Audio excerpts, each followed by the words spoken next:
Hi, in this video we are going to set up our Trust Wallet together. First, go to trustwallet.com. From here you can download the Trust Wallet for the Chromium based browsers. I'm going to say add to Brave. Once we downloaded our extension, I'm going to click on it. I'm going to say create a new wallet. Here I'm going to create my password. And this is our secret phrase. We need to store this in a secure location so that we can retrieve our wallet later. Here I'm going to set up my secret phrase that I just copied. After setting up my secret phrase, I'm going to say next. And this will be my default wallet.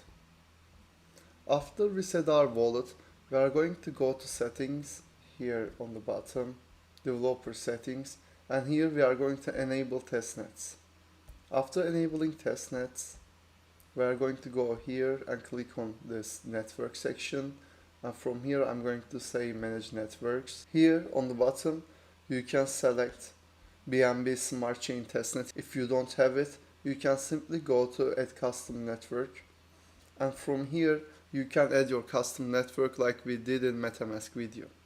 To get this information, you can go to the academy.binance website, and in this website you will have all the necessary informations for your testnet, such as the RPC URL, block explorer URL, symbol, chain ID.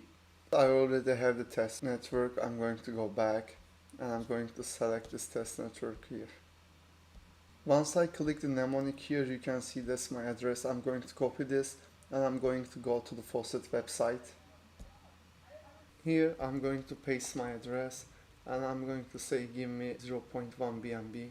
You can see that our request is accepted, and in a couple of seconds we can see that amount in our wallet.